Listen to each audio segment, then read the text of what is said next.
I'm always unsure of the 4:30 bracket, but yeah, good to see you all and welcome you on behalf of Crafts Council of Tamil Nadu for yet another webinar. And before we go into the webinar, can I request everybody to put yourselves in the settings on mute? And we will start with the welcoming speech and everything. And then in the end, as usual, we'll have a Q&A sessions. But through the webinar, you can also, if you think of any questions, feel free to post it in the chat window. So during the Q&A session, we will look at that too. So you may forget by the end of it. So you can keep putting in your questions on the Q&A session. So I request our President, Mrs. Akila Selvakumar, to please deliver the welcome address, please. Hi, good evening, everybody.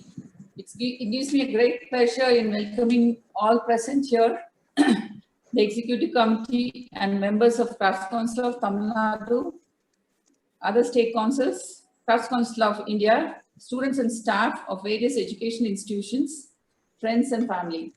A very warm welcome to Subrata, our great guest speaker, founder of Punarnava. Today's webinar, The Journey of Punarnava, will tell us about the extraordinary work the organization does and the success stories it creates. Subrata is a designer turned social entrepreneur. She is the state president of Odisha Handloom Council and Women's India Chamber of Commerce and Industry. At the age of 21, she founded her esteemed organization Punarnava Soul of Artistry in the year 2011. The organization started with a skilling program to create livelihoods in Odisha and now operates across the bordering states and Assam. Thank you, Subrata, and thank you, Harita, for making it happen. Thank you. Thank you, Mrs. Akila. I request our committee member, Mrs. Harita, who made this possible, to introduce our guest speaker for the evening. And I'm as excited as everybody else to hear about her. So over to you, Harita. Thank you, Rupa. Subrata was born in a small village, Kuchinda, in Sambalpur district. She grew up in Roorkela and is an alumni of Indian Institute of Crafts and Design. She's one of the youngest achievers in Forbes India 30, under 30 in the year 2014, under the design category. She's also a Young India Fellow. She had an opportunity to be part of the executive program conducted by Harvard University. She's the project consultant of the non-profit Project Northeast that aims at the holistic upliftment of the indigenous tribes across the Northeast. Two notable projects under her leadership are Project Janak, that aims at rehabilitation of women earlier engaged in tea gardens, back to indigenous weaving in Assam. The second project close to her heart is the setting up of Ikat Museum in a village in Odisha, where they're tirelessly working towards reviving a lost weaving technique that survived in the hands of only one family. Her work is heavily influenced by her observations of rural lifestyle at close quarters due to her father's frequent postings in villages in tribal belts. She shuttles between Roorkela in Odisha, Jorhat in Assam, and Bangalore, where the Punarnava store is located. The social enterprise Punarnava has more than 100 families that it has been regularly supporting for several years, even during this pandemic, helping them move towards sustainability. It has trained more than 800 artisans and weavers and created more than 35 first generation of artisans. It aims at an inclusive and sustainable development of not only the artists and the weavers, but also of the traditional creative skills and ancillary activities in areas that are thoroughly neglected. The special COVID-19 support program of Punarnava has selected the most needy artisans and weavers from the difficult terrains of Himachal, Ladakh, Kashmir, and the cold tribe of Kutch, apart from the perennial activities in Odisha, Assam, and Jharkhand, helping them survive. Over to you, Subrata Pandey, as you take us into the world of crafts, culture, and creativity. Thank you, Rita, for that wonderful description. A warm welcome to everyone for joining this webinar. Since it's a long, so I'm going to straight away start it, and I'm going to share my screen. I'm starting with the project which is close to my heart, the Village Ikat Museum. I hope you all can see it. Yeah, you all. We can see it, Subrata. Yeah, I realized you're all on mute. Okay, this village Ikat Museum is coming up in a district which is also known as Rice Bowl district in Odisha. In Odia, we call it as a Bhatohande in a countryside. And we hope this museum becomes the gateway of Western Odisha and Mecca of Ikat, creating a tangible link to our past. Wait, let me see the navigation. Subrata, I'm sorry to interrupt. Can you be a little loud, Subrata? Okay, okay, Yeah, I will. thank you. Wait, let me increase the volume. Yeah. This museum is just not out of my passion or dedication towards conservation and preservation of this particular skill, but also because I was quite disheartened when I found this beautiful indigenous skill, also known as full kanda weaving and nadi weaving, which is quite common to all the indigenous belt across India. I was surprised that it is only resting in hands of one family, although he had all the awards to his name, but nobody was practicing it given the time it requires and the fair wages it never met.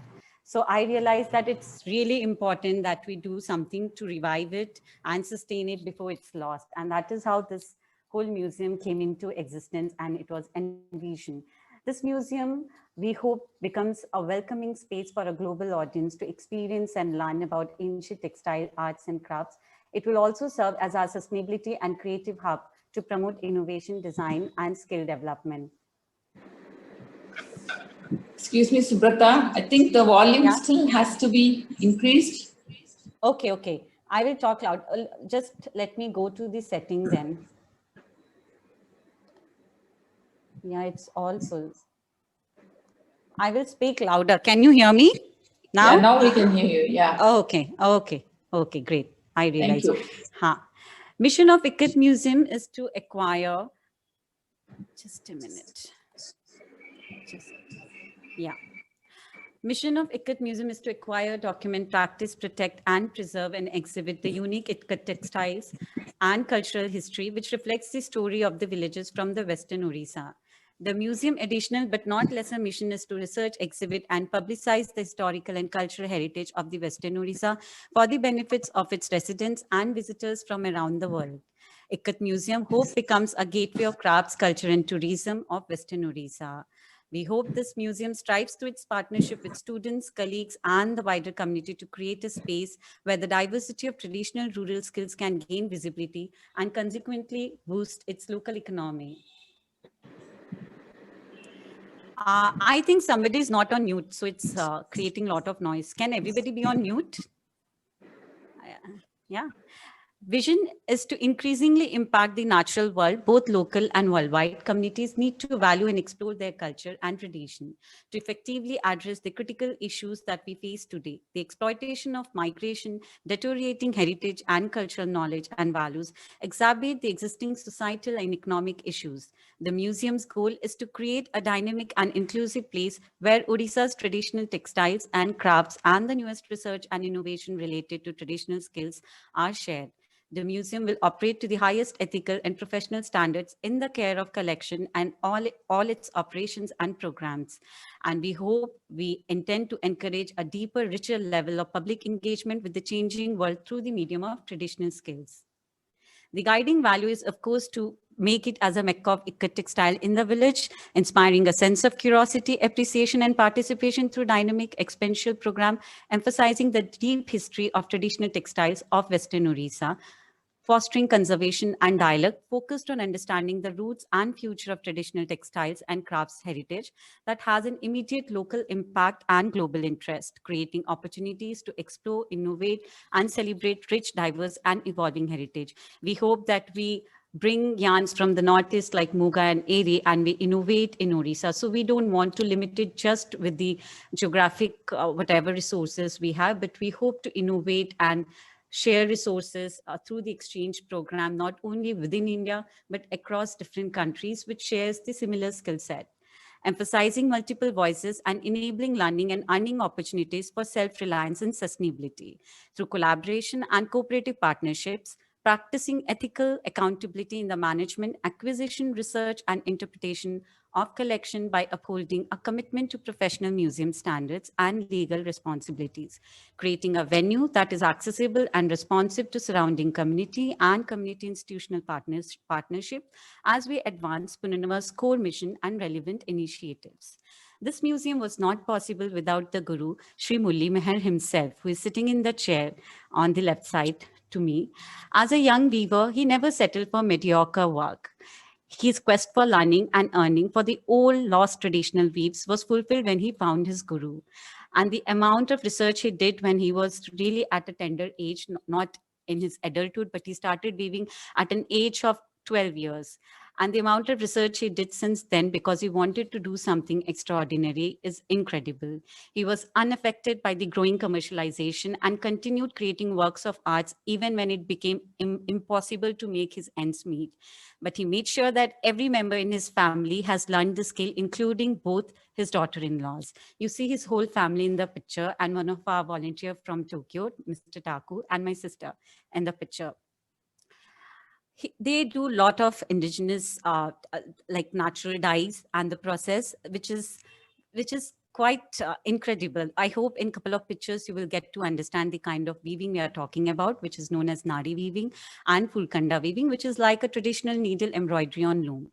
Punarnava recognized Sri Meher's work and dedication and came together to help sustain this heritage that is on the verge of extinction. But thanks to our beautiful patrons from last 3 years, one of our loom, which is run by his eldest son, Mr. Vichitra Meher, is completely engaged and booked till next year. He was almost into depression when he realized that there is no value for the work and the skill set that his father has taught them. And thanks to the timing that we met and he came out of it. And we are quite like looking forward to his successful beginning, I think, with this whole museum thing, which he is leading from the village. And we hope that we will be able to sustain this heritage from the verge of extinction. This Ikat Museum is tribute to his work of art and modesty. Our hope is that this living and functional museum will provide a platform to engage in meaningful dialogue and host exchange programs for students and individuals who are connected through art, culture, design, and innovation. This will help forge Sri Meher's vision for the village and Western Odisha with an identity that it long deserves. The role of Ikat Museum is preservation and development of Ikat textile, boost to rural economy through sustainable development and self-reliance, tourism and safari, which will organically grow, buyers meet, textile training workshops, events, and strategic programs. We aim to create curiosity in the outside world for this rustic, natural lifestyle for a holistic experience, creation of an open source knowledge repository, representation and recognition of Western Odisha's heritage and culture. So I'm showing some of his work. If you see here, like the fish, which is most famous and loved motif, not only in Odisha, but whole of East, I feel, because I think it's a part and parcel of daily life. But if you see, it might look a very normal fish, but it is not, because this particular weaving is completely independent of Dobby, Jacquard, or even Jala loom. It's completely straight from mind and heart. Everything is just dynamic on the loom. And to each motif, there's so many calculations and numbers which he remembers. Like he will know for each flowers, there are a lot of calculation, which you will see in the upcoming video. So the reason that we have not shared any of the visuals from our work in the social media is to avoid quick imitation. Although I'm totally not against the technology, but I strongly believe that in the name of technology, we shouldn't allow our indigenous skills to get lost. And this is the reason that we are tirelessly trying to sustain and encourage the indigenous form of weaving across the Eastern Belt, including Northeast. This is a flower, which they will also call as Fool. He's Vichitra Bhai, who is weaving. And this is a beautiful original Vichitra Puri sari. And if Mulli ji has to describe this sari, which is very close to his heart, like a kid, he will say, if I ask you to make a sari without using any dyes, but it has to have a distinct pattern and design, which should be like which should be enhanced and it should be seen, what will you do? And like a child, he will say, this is the result of that sari. Because at that time, when there was no technology, not even phone, hardly we were aware of the yarns that were available in different parts. But maybe he found his hand in this wild tussar and he created this beautiful Bichitra Puri using 2 natural yarns, undyed, unbleached, and it created a beautiful tone-on-tone sari. This is original vintage Sapta double ikat sari. If you see, like there's lot of tussar extra weft work. It has 2 archels. We call it do muha archel, and it is knee length, which is called as kapti sari. It's a grand sari. We are just sharing the glimpses. If you see in the like the red checkbox, there's a fine tussar line which is dyed with turmeric.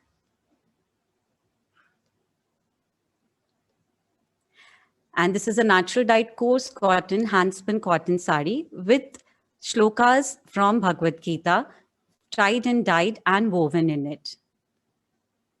This is a heavily textured hand-done work. This sari took almost 8 months. Like when we do the reproduction of the sari, it took 8 months. But when he started doing it for the first time, it took more than a year for him. And it's a grand and beautiful sari. If you see each of the surface, it's all created by hand. And creating one motif, one tiny motif, takes more than 10 minutes. I too forgot, we had done the timing, but I totally forgot. This too has a 2 archel, and all the reproduction pieces that we do in a full length sari, not the kapti sari. I'm sharing this video. I don't know, there's a video lag, which is not in our capacity to handle. I think it's because of the Zoom, but I hope you will understand.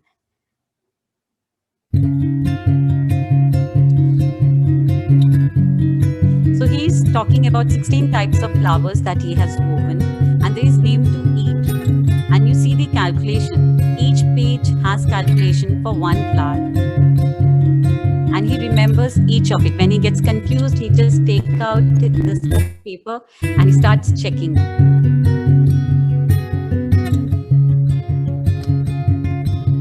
Now you see amount of time and patience it requires to complete that one little motif. I have cut it so that you can quickly understand the formation of one element.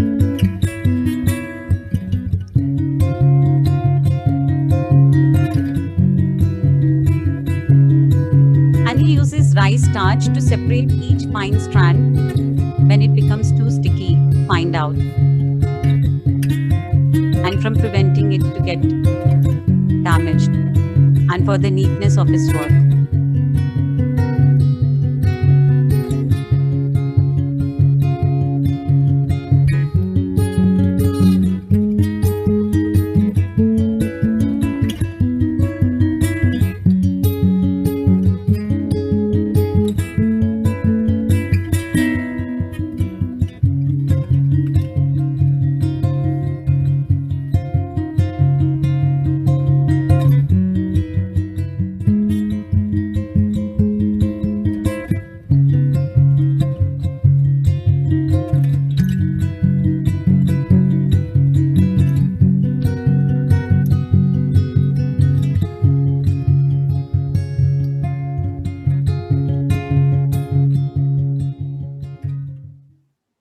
I hope you saw the video.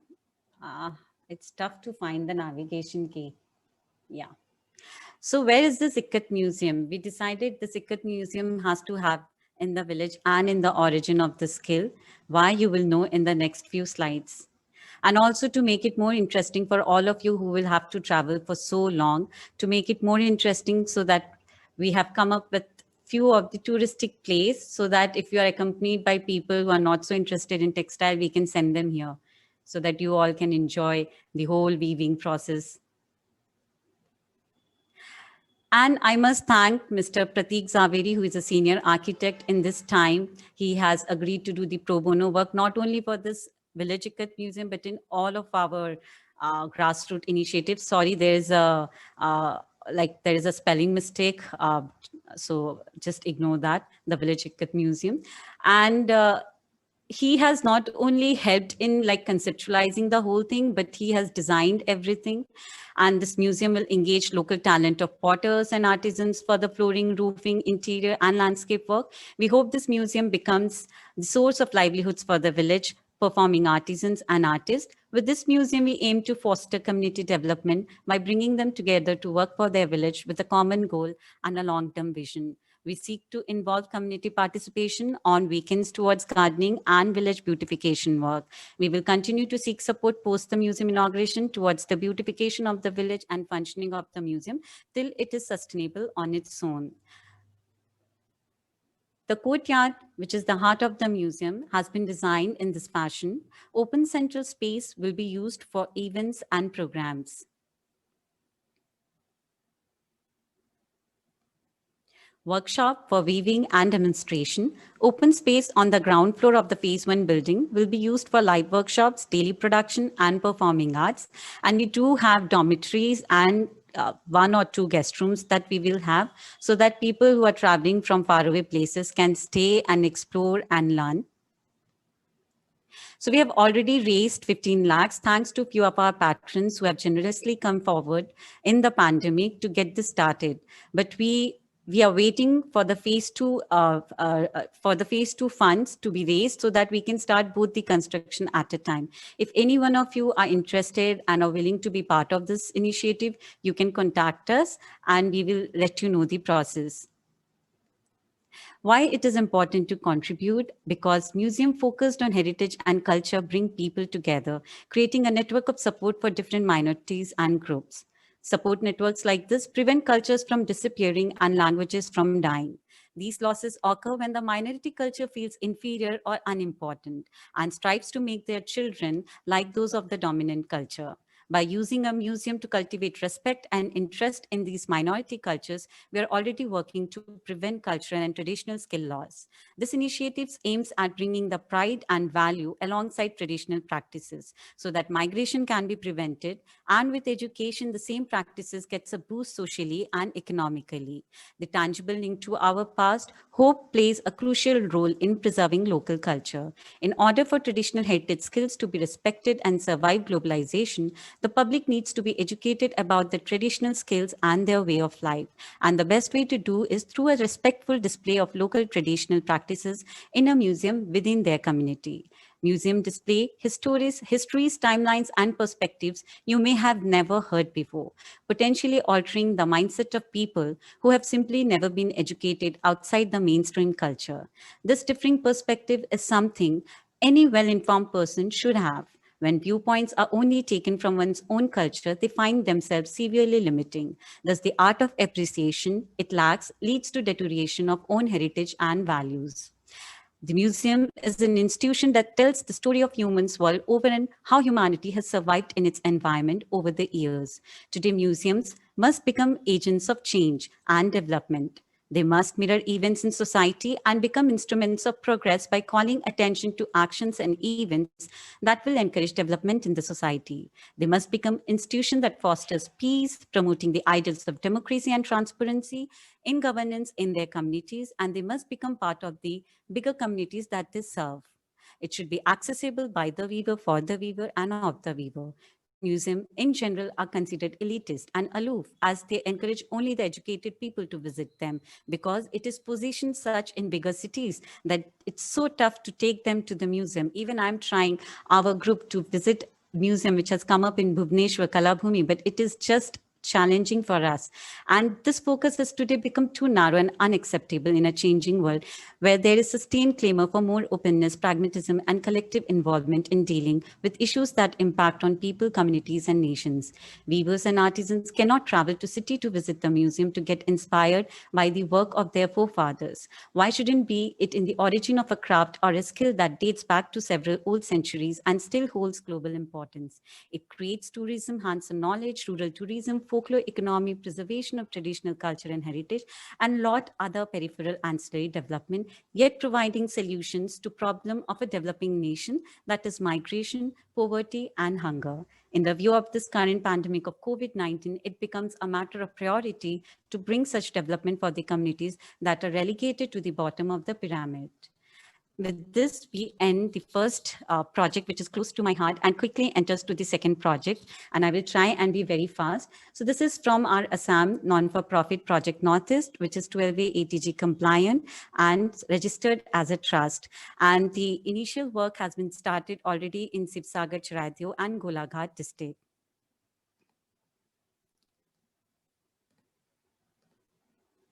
Project Northeast strongly believes in creating independent enterprises in the villages, and their main aim is to create enterprises by giving them training and anchor support. They strongly believe, give a man a fish and you feed him for a day, teach a man to fish and you feed him for a lifetime.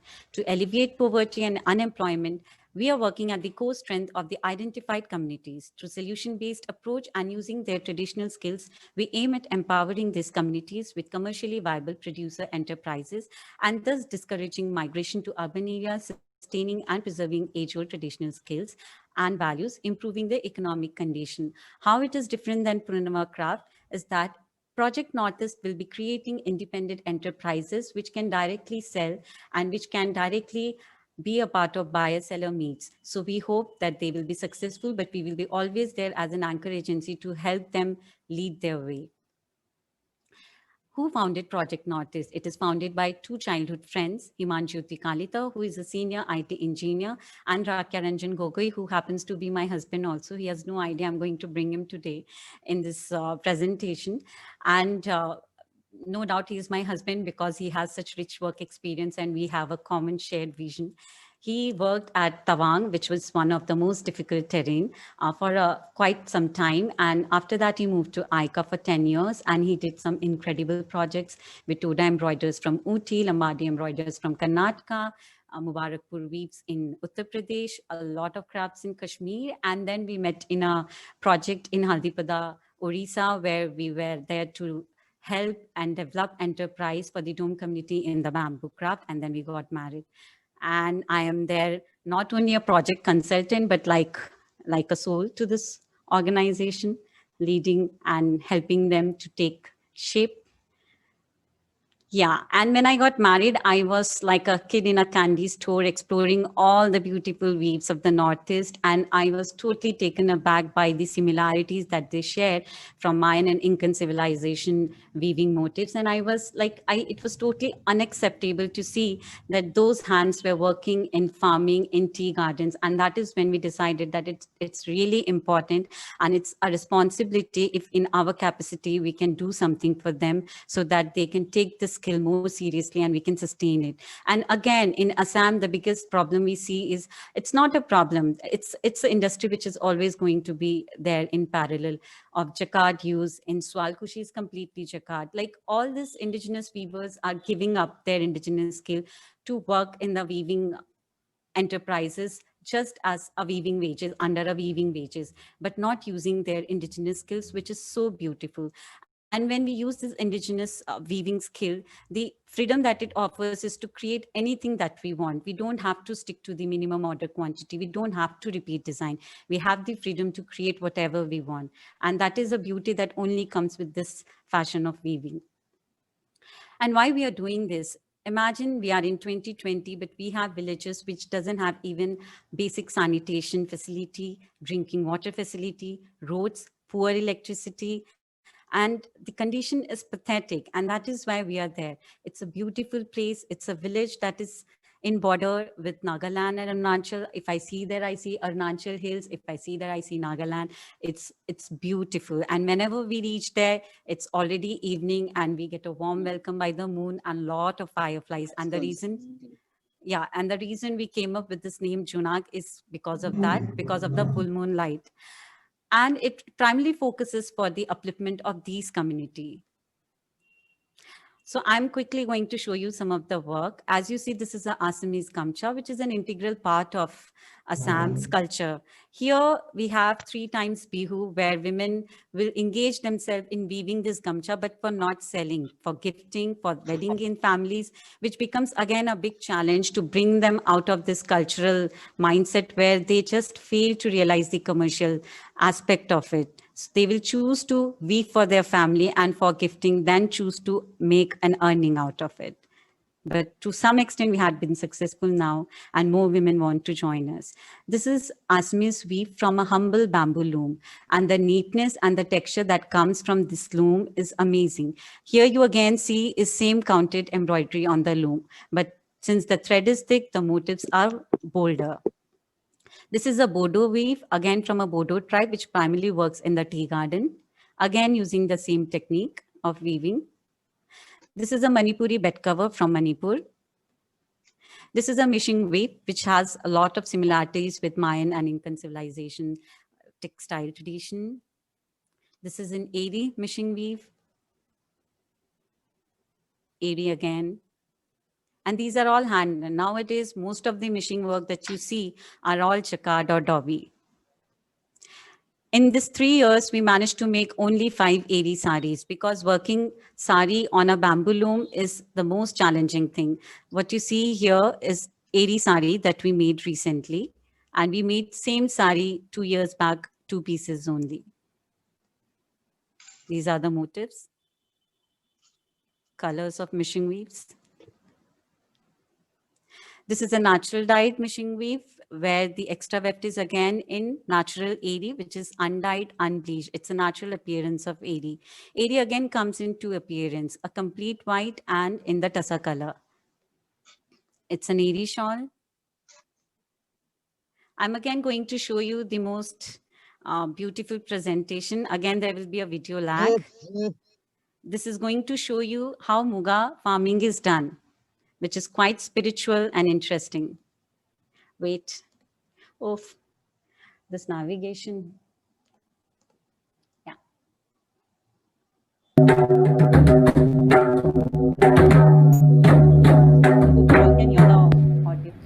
Sumoni is a Muga farm where you will find long and tall som trees growing wild and free together. It is used for Muga farming. Muga farming is a painful process where the caretaker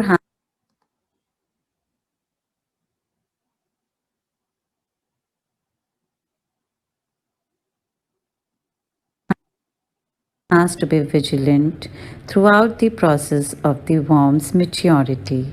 They cannot leave the farm even for their daily chores. They have to have somebody to look after their farm. Thrice in a year, Muga is harvested, once in March and once in monsoon, that is July and August, and then winter. The life cycle of the maturation of the swarm in March and monsoon is 1 month, whereas in winter it is 3-month cycle. No wonder the Muga that is harvested in the month of winter is the finest Muga and is used for the weaving purpose. Cocoon harvested in the month of summer and winter are kept in a bamboo box in a dark room that is not disturbed by anyone. Strict rules and rituals are followed during the Muga farming. For example, no one can enter the dark room without bathing. If larva dies, then they offer prayers and ask for forgiveness. Newly born worms are then are kept in a bamboo box in a dark room that is not disturbed by anyone. Strict rules and rituals are followed during the Muga farming. For example, no one can enter the dark room without bathing. If larva dies, then they offer prayers and ask for forgiveness. Newly born worms are then fed on the som leaves. Then they gradually lay eggs, and these eggs are laid on these bamboo sticks.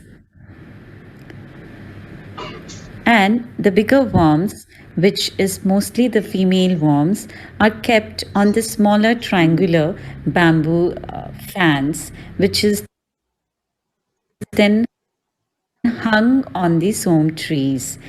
When they start giving birth to more worms, and when the worms become large in number, that is when the bigger triangular bamboo is hung, like it's hung on the tree, so that they can make the descent from the tree without getting hurt or without getting damaged. If you see, this stick, that bamboo stick on which there were the larvas of the silkworms, or you say the baby worms. That bamboo stick with eggs on it is now hung on the leaves of Sumoni tree so that they can further feed on the leaves and can grow fat and healthy, like you see in the picture. You see the cocoon and the golden muga yarns beautifully woven.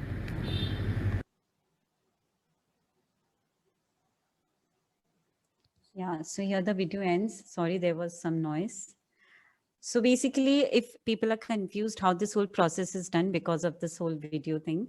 So basically the moth, a pregnant moth gives lot of eggs, and once the eggs hatch and the worms are born, they are fed on leaves and they are made sure that they eat lot and lot so that they become fat. Once they become fat, they do the cocooning process, and the one that comes in the summer, they keep it for the pupation and they allow the moth to leave the cocoon so that they can be used for the month of monsoon and the winter for further breeding. And in the month of monsoon and winter, then they use it for spinning purpose, and that is what is used for the weaving purpose also, because it's a fine grade of muga in a fine count. But the one that comes in summer is used for making blankets and shawls. Usually, to keep the whole process sustainable, they avoid using the summer harvest. So I'm going to show you some of the saris that has been commissioned by clients. I'm sharing only few. So this is muga with Meena work in Eri natural dyed and muga used in extra weft again. So it's a muga on muga with Eri Meena. This is again muga on muga with Eri natural dyed extra weft. The work is again on muga and Eri both. This is Guna work. Guna work is also Zari work, which is known as Guna in the local language. Again, Eri natural dyed is used for the Meena work, and Muga is again used in the extra weft. And it's the traditional motifs from the king calf has been used, from the Ahom royal kingdom has been used here, which will have this dragon lions and pigeons and a lot of other motifs.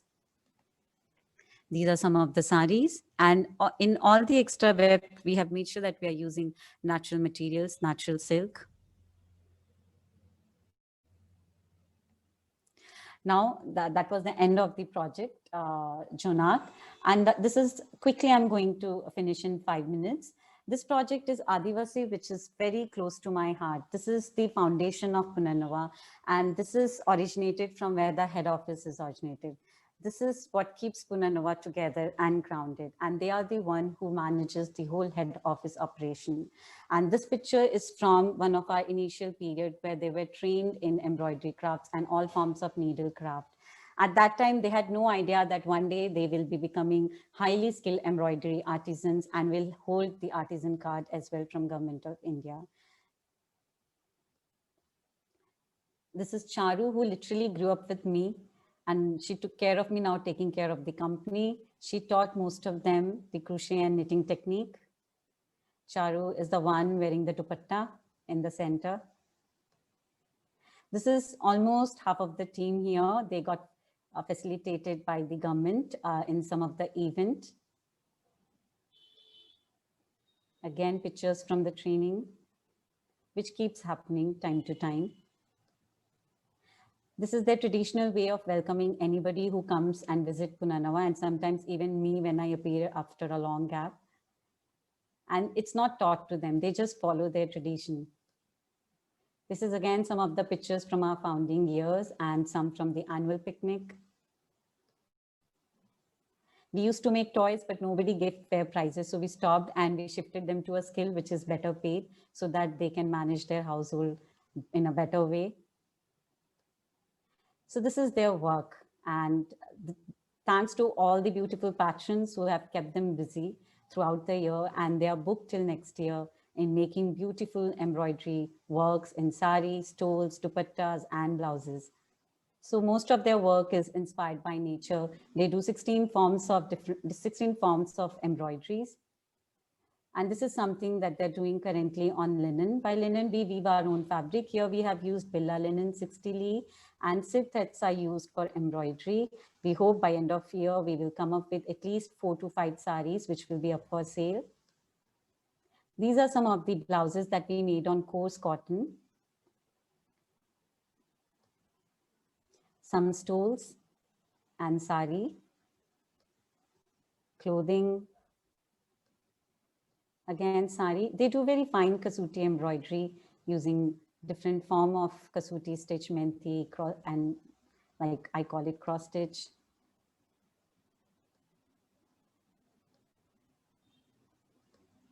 And it's the end of the presentation.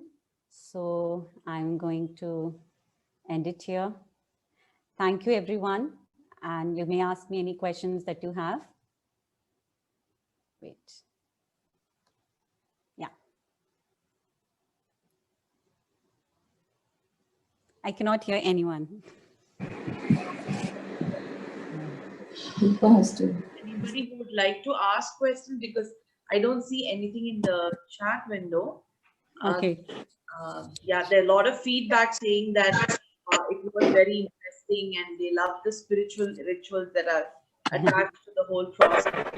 Interesting to see how deeply personal and spiritual the process is, contrary to the way we view buying textiles in a very commercial view. So, these are all some. Well, I have a question now, Subrata. You were mentioning about how the, okay, there is a question. Mrs. Vidyalakshmi Nachar is asking, what kind of natural dyes do you use? So natural dyes, basically what we have used are from onion peels, from, we have also done indigo, and we mostly do, can you hear me? There are a lot of noise. Those who Yeah. are not asking questions can please Yeah. mute on the settings, please. And unmute whenever you want to ask a question. Yeah, go ahead, Subrata. Yeah. So all the projects that I have shared today, in one of the project, they are using natural dyes, which is in Ikat. And in Ikat, they are using turmeric, they are using black color that they prepare it from carbon. And then they also use mango leaves, and they use lac and tea dye. So in Ikat, we are using very limited shades, but then in Assam, we are doing our production in different part also, which is not discussed here. There we are doing like different, like we keep experimenting. We have never done any commercial natural dyes also. Like we do 1 piece, 2 piece like that. We keep experimenting where we see what are the shades that we have developed. And we are still in a very nascent stage where we are still checking the color fastness and everything. So whatever you will see is a very limited piece of work in the natural dyes section and the eco print section from us. But so far we have explored onion peel, tea dyes, and we have also used Arjun Chal, and we have used Palash flower. So there are a lot of things that is so random and so organic. Does that answer you? Yeah. I got another question. So shall I answer the question, or should you Yeah, first? go ahead. If you can mute Yeah? it. Yeah, please. Yeah. Western Orissa, Lakshmi ji, because Western Orissa was always known for doing the finest ikat. Now, due to the training and development and the open source available in social media, a lot of this work is getting imitated in elsewhere also. But in Orissa, weavers have kept their work quite distinct from each other. And earlier, they used to have this respect, making sure that their region is well protected and their craft is again very distinct to it. For example, the Nuapatna saris are what we will call gharki saris. They always used to make most affordable saris with bolder ikat work, which used to be done in bulk. Like you have one loom can be busy throughout a year with just one design. And even the count used to be less, and it used to be not in the 120 count. And that sari will start in that time when we started, used to start from like as low as 850 rupees, 1200 rupees. Then again, you go further in the Suta Luga sari, which is in from the hilly areas. I forgot the area where they make this single count cotton sari. Since we are not working in that area, it doesn't come to me naturally, but there is a cooperative that does. I think it's somewhere in near to Koraput. And when you come further to Cuttack side, Jagat Singhpur, again, those saris, like all these saris that were made outside of Western Odisha used to be very affordable, including the silk, which is Khandwa. Even those Khandwa used to be within 5,000, 4,000 at that time. Now, so it has become 7,000, or they have started blending cotton. There are a lot of things that are happening in this new age blending with yarns. But Western Odisha was always about the fine craftsmanship. Maybe the cotton saris itself, it used to have like, how do you determine the fineness of ikat? Like you see the work, if it is 1 mm, or if it's 2 mm, or if it's 4 mm, if in a column, how many elements are there? Like you divide the whole sari in rows and columns. That way it's very easier to compare a sari from Nuapatna or Jagat Singhpur or from Western Odisha. Western Odisha, you will always find the influence of rich flora and fauna, even in cotton saris. In fact, the cotton saris used to be more expensive than silk saris in Western Odisha. But now people have started, like they are more confident and they've started doing even in silk fine work. But the fineness that is possible in cotton saris are still to certain extent is not possible in like the cotton work is not possible in silk work. So that this is the reason. And even the wages in Western Odisha is quite high. Even in present day, it's quite high. If you see, there are a lot of developments happening in other side, not in the Western side, in the Eastern side, where they are training these weavers. But if you see like their mercerized cotton quality is still very low, like it's all mercerized. And to my disappointment, mercerized has also entered in Western Odisha. But again, if you compare both the quality, you will find a lot of difference, both in cost, quality, and workmanship. But Western Odisha is not spared by this whole development and commercialization, I will say. But it used to be the origin of finest ikkat. Like you will still find master weavers with incredible skills. Can you explain? How do you, just the question is, how did you manage to convince so many people to recognize their inherent talent? I think it's been a while. I think it's almost 10 years they're seeing the same face. And I make sure that we are not just over the phone working. I always make sure that I am there physically present. I'm staying in the community and we are working, addressing the challenge. And the thing that is very important for us is that anybody who is working with us should know the ethics and the policy of working with us. It's not about just making money, but to aware them about the quality, to aware them about all the other process other than earning money was very important. And this whole dialogue and the fact that I was able to convince them that please do not compromise in your work, because it's not the money you are making, but the work you're doing that will bring recognition to you. You want people to know that, okay, this sari was woven by Dharni Bhai, or you just want that people should forget you, like leave a legacy behind. And I think I was lucky. All the people who are engaged with us started trusting me, not just because I just went up there one day, but I keep going there. And every year, I think quite regularly, we have these meetings with them where we address all the concerns, whatever is happening in social media. We try to educate them. We treat them no less than us because they are the masters. So we always make them a very important part of the whole model, and they feel responsible.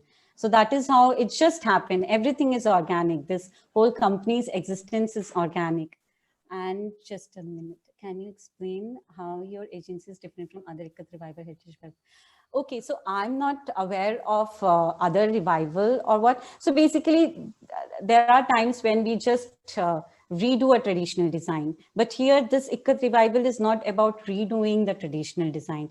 It's about bringing the old skill back, which is not done anymore. And why it is not done anymore? Because a single sari, even with a simple minimal design, takes 2 to 3 months. And if it's a grand sari, can take almost 6 to 8 months. Who will be paying for it? Who will recognize it? But thankfully, now there are people who are valuing it and they are paying for it. As a result, it has started to take its roots again. So this revival is very different than the work that we are also doing. If you see our social media, we do a lot of ikat, single ikat, double ikat in cotton, in silk. We do whatever customer wants. Like we create everyone's dream sari. But that and this is totally different. It's a totally different segment because here we need a lot of patience. Like in this year, we can only make 2 saris from that loom. So it's it's totally not comparable to any of the work that even we are doing in Ikkat, in Orissa. I hope I answered. Why do you not prefer mercerization? What counts of cotton do you weave within the warp and weft? Mercerization, it's not that we are not doing mercerization. If you will see our page, you will find there are different segments of saris. So we have saris starting from like say 3,000, 4,000, where we don't claim that it is not mercerized. But the saris where we claim that this is pure cotton, Kora cotton or handspun cotton, that is where we tell the people that this is not mercerized cotton, and that comes with a price. In Orissa, they use, in Western Orissa, they always use 120 cotton count only, both in warp and weft. But when we are doing coarse cotton, sometimes we also do by 2 by 40 count, 2 by 60 count, 2 by 80 count. It all depends. Like even in this stage, we try and do a lot of exploration, because for me, even now, like every time we start something, we try to see what else can we do, where we can we play with different counts. So these are things that are still happening, because in 3 years in this Ikkat revival thing, we have come up with only 4 to 5 saris. Like, so it's a very slow paced thing. So it gives us enough time to plan what next we want to do. Just a minute. I have to. You can ask me again if I have not answered. This navigation is, because this is the not next my question, if I can help you, is that Yeah.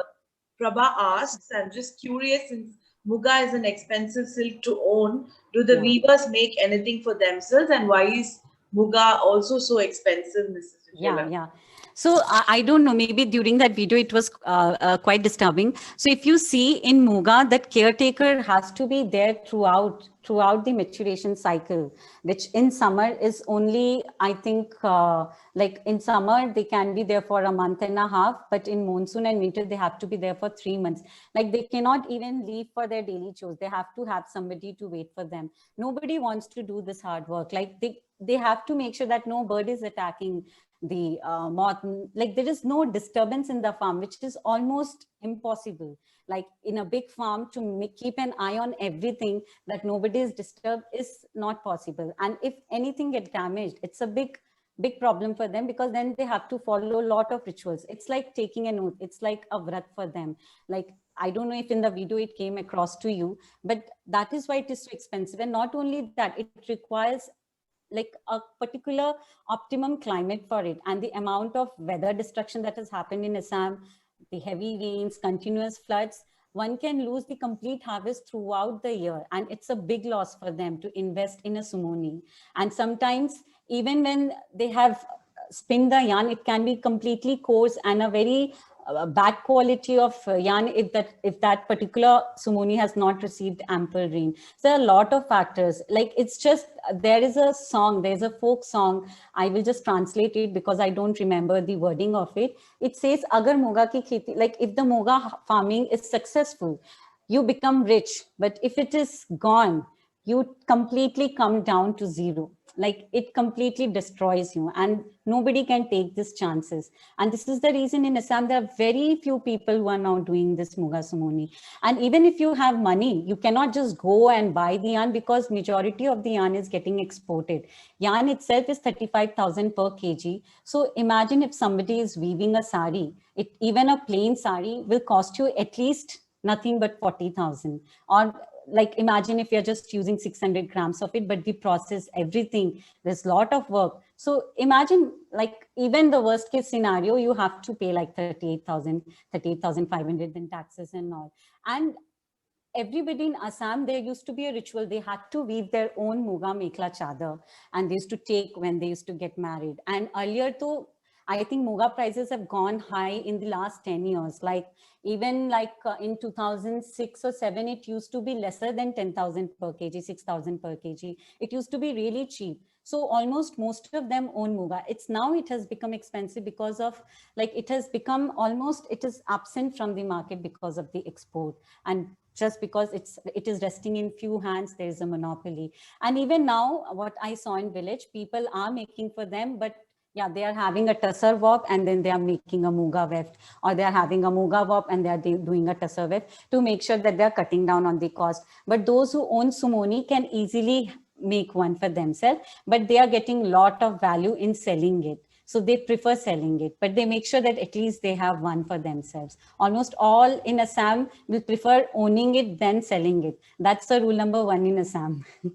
They will not sell it. No matter you beg for 100 rupees chadar also from a bamboo loom, they will not give you until and unless they really love you. So I was lucky, I was newly married, so I got some. I made people agree to give me some, but then it's a big challenge. Even now, even if it's my family member, they will not give me. Just curious. Okay, mercerized cotton is fiber treated with toxic chemicals to smooth out the natural. Subrata, if I may interrupt, there's just one question you. Yeah, tell me. I didn't hear you. I lost your voice. Can you hear me? Yeah, I can. So, there's one question you missed. So before we go further, Mrs. Sharanya was asking, how did you manage to convince so many people to recognize their inherent talent? Yeah, I answered that we continuously meet and we make themselves feel important. So they are the leader. They are the in charge. We are not like it's a company and they are the producer. It's not like that. It's a family and they take the lead. When we have to do costing, we ask them what makes them happy. It's not like I will tell them that, listen, it has to be this much because this is why this is at what price I can sell. It's never like that. We always make sure that the maker is happy and their wages are fair. And it's a very natural process. Like there's a lot of trust. Like I think most of my family members already know name of my weavers because we talk at 3 in the morning, 2 in the morning. If there is an error or tomorrow early morning, there is a dye that has to happen. There is some confusion. So it's a totally different thing. Like a lot of freedom has been given to them, but the only condition that they cannot compromise is quality and whatever has been told to them. Even in the design, if they make mistake, they have to redo, even though we pay for the wrong thing, but then they know that they have to redo. So that pain is again there. And in Ikat, the biggest challenge is that it always has to be tied and dyed in even numbers. So even if we have received one order, we have to make 2. Earlier it used to be 4, but finally we have managed to convince. It takes long time to tie and dye very thin yarns. So when we have four saris tied together, we get little thicker surface to work on. So it becomes little easier for them. So making 4 saris, tying 4 saris together or 2 saris together, like 2 saris will be quicker. It will take more time than 4 saris together. So it's more economical when they do 4 saris together. But it has become so expensive that we try and make 2 saris together all the time. And now we have also managed to achieve one design, like we have tied and dyed single saris also, which we have never done before. Any more question? I think there are a few again, and there's just few feedback from people appreciating your work and how inspiring it is. And also, Deepthi says mercerized cotton is treated with chemicals and also reduces absorbency of the fabric. And as a consumer who's eco-conscious, I wouldn't prefer mercerized cotton. Yeah. And I think I will answer to that also. You know what? It's very important what we realize, that it's very important we have segments and making it very clear to the buyer that you get what you're paying for. And this is the reason that we have kept everything. Earlier, I was also a purist, which is even now I am, but at least we have mercerized cotton because that is the normal production thing. Like that is how the production is happening. Everywhere it is mercerized. And to break that change, it just not happens from the yarn. You have to also change the loom setting. You have to change the teeth of the loom. So everything has to be changed. And that is where we brought few looms where we are doing this coarser fabric. And even in the looms that used to do mercerized one, we have made sure that at least in the weft or in the one where we are using Cora cotton. And we are trying, because this change cannot happen at a time on everyone's loom. It can only happen in fewer looms.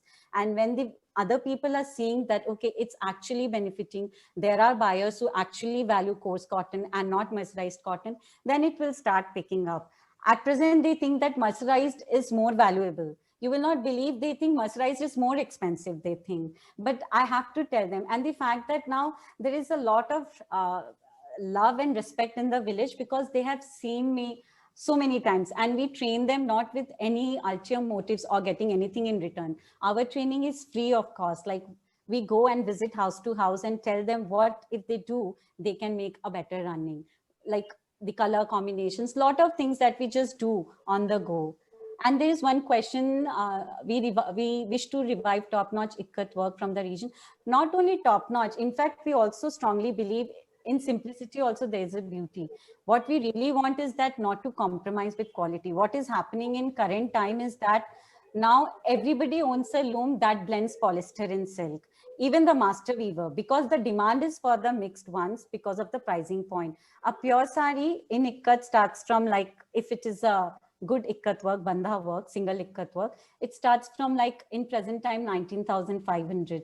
Like if you're lucky, then maybe 18,000 something. And if you blend it easily, 4,000 to 5,000 is reduced, but still people are selling it in the name of pure silk. And people have to survive. Like there is a weekly heart mandi there people, everybody wants that blended one because it costs less. Like you will get that ikat sari from, say, 10,000, 12,000, 14,000. So this deterioration has happened, I cannot say, at a speed which is quite like unbelievable. Like everybody has it. You cannot stop. Even our master weavers will have it because they have to cater to a segment which is more demanding. So the demand is higher there. So I cannot appreciate the fact that, okay, I have to appreciate that, okay, it's fulfilling some segment of the customer, but this is something totally against our policy. We can never blend polyester. So these are the ethics that we really stand strong, and something that we are trying to make sure that in the village we can refrain people from practicing this. And I hope once they get fairly paid for the kind of work they are doing, most of the people will come back to what they used to do it. Did the recent monsoon cause damage? What will they do then? So here, so tomorrow, I just reached Assam, and tomorrow, no, not tomorrow is Saturday, right? So if tomorrow, no, tomorrow is Friday. So Saturday I'm going and I'll be visiting village. But Sumoni I've not yet visited, but yes, it would have affected. But again, there is a harvest that happens in monsoon. So far, everything is okay because, but there was a heavy flood in Dhemaji district. So we need to know, we will know only when the monsoon is gone, like the harvesting will start now. So now we will know. And in winter, we will actually know the impact of this whole climatic condition that has caused damage, because the spinning happens in winter. So let's hope that it's not that affected. And since I've just come to Assam, I have to yet take the stock of the situation.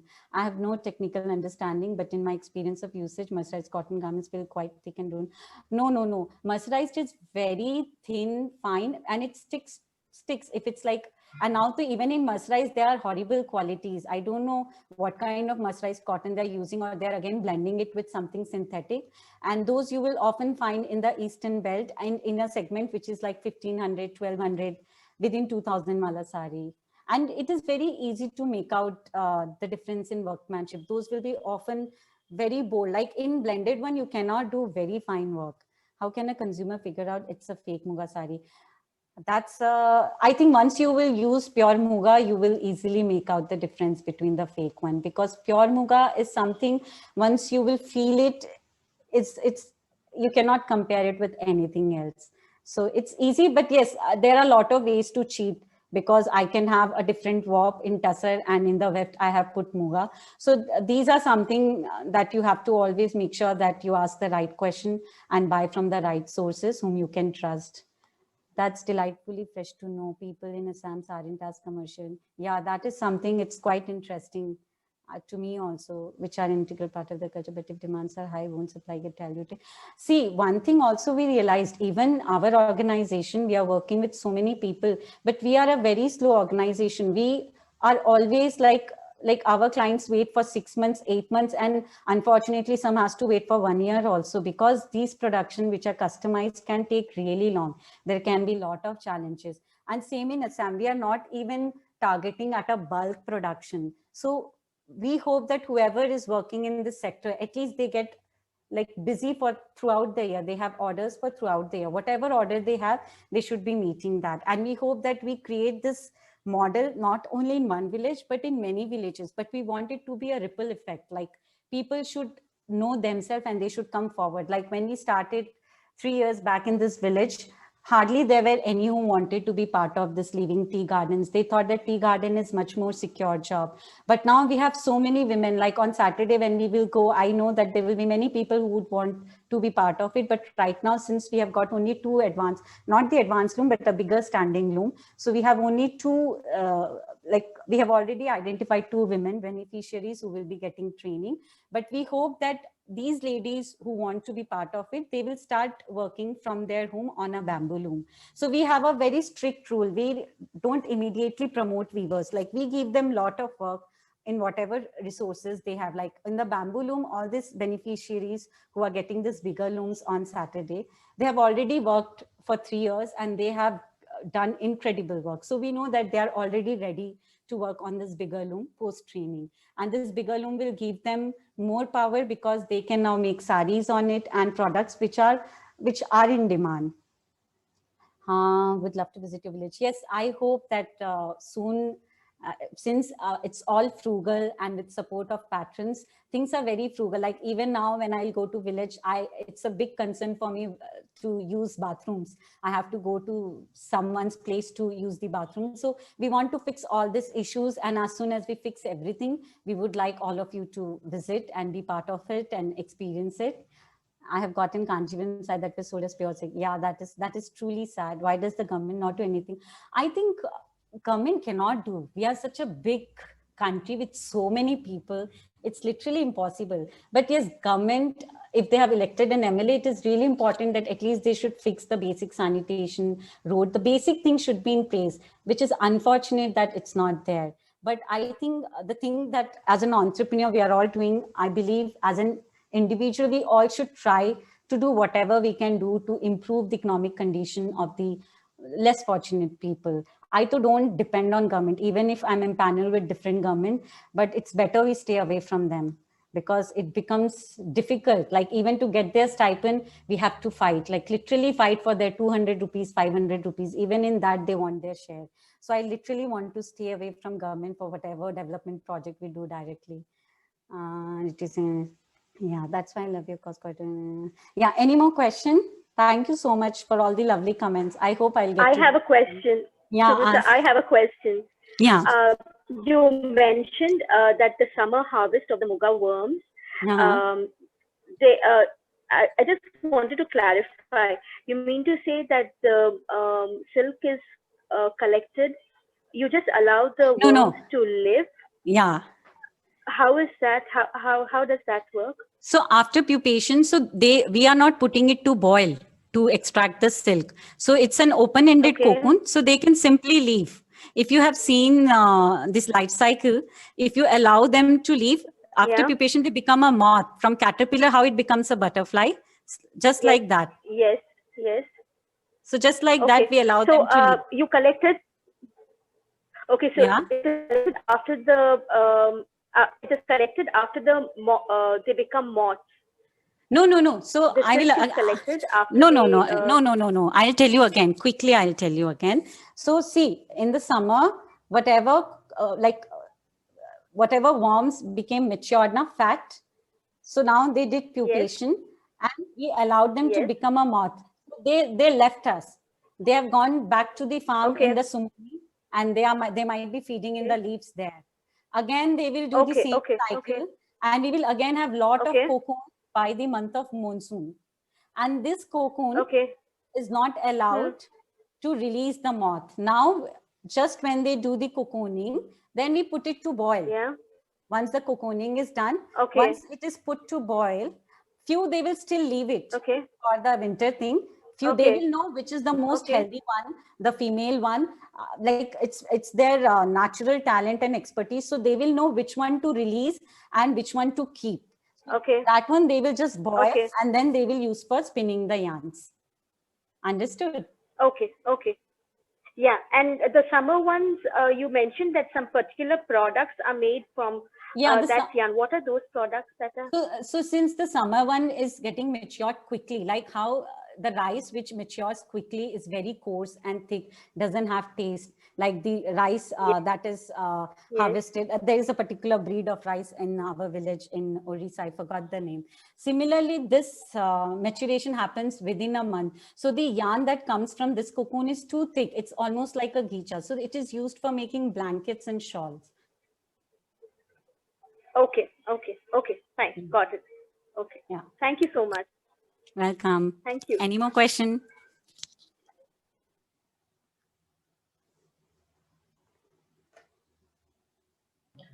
Do we have any more questions? Hi, I'm just one. Yeah. I'm not a textile person, but I'm just wondering, you were mentioning that you cannot make whatever is being woven with cotton, it cannot be made with the silk. Why is it so? No, it can be made, but I am saying the amount in ikat, it's about ikat, the amount of fineness and heavy work that is possible in cotton. It is not possible in silk because of the count. Like it's very tough for them because silk is too risky, because there are several dips depending how many colors you want. And so many times we have lost kgs of yarn because again, there is limitation, like we dye deep color first and the light color first. Sometimes when we have to do the other way, most of the time they just spill and they destroy everything. So silk is expensive fiber. So they prefer not to do a lot of experiment in silk.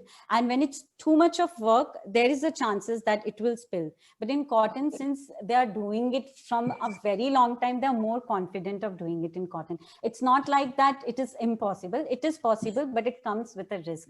But also in silk, it will become too much for the eyes. If I wish I could have shown you some pictures. In ikat cotton, you will see a lot of apsaras and motifs from temples. I forgot the name of Raja Rani temples. Like it's a very heavily done ikat saris. But that kind of sari in silk, even if it is done, there are a lot of undercuts in motifs. There are a lot of breathing space given. But in cotton, they're confident. In cotton, I have seen work like heavy single ikat work, which I have not seen in silk.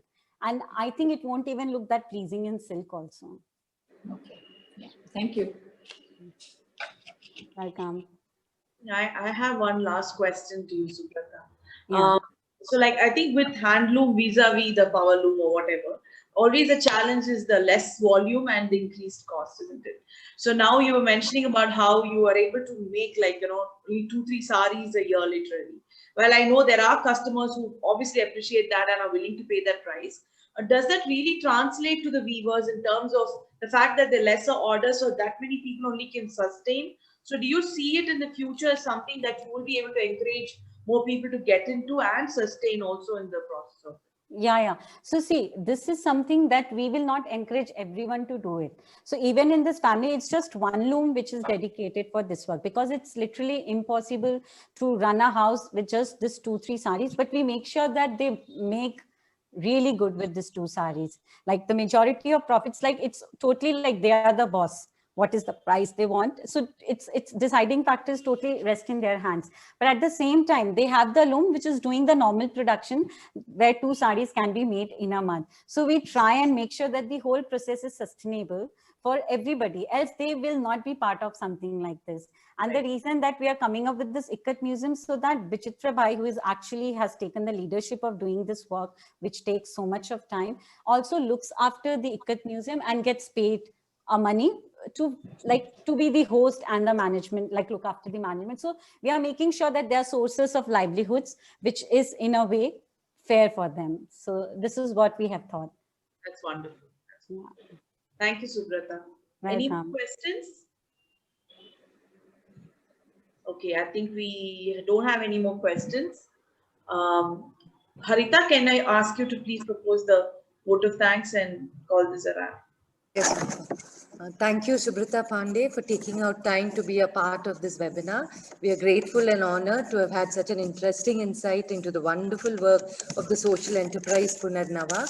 We hope to visit the Punarnava store in Bangalore and your village to experience and support your tireless efforts in the area of crafts and textiles. I'd like to thank all the members of the Crafts Council of Tamil Nadu, the other state councils, and all the participants of the webinar today. Thank you, Prashant, for the technical support for the webinar. Thank you all.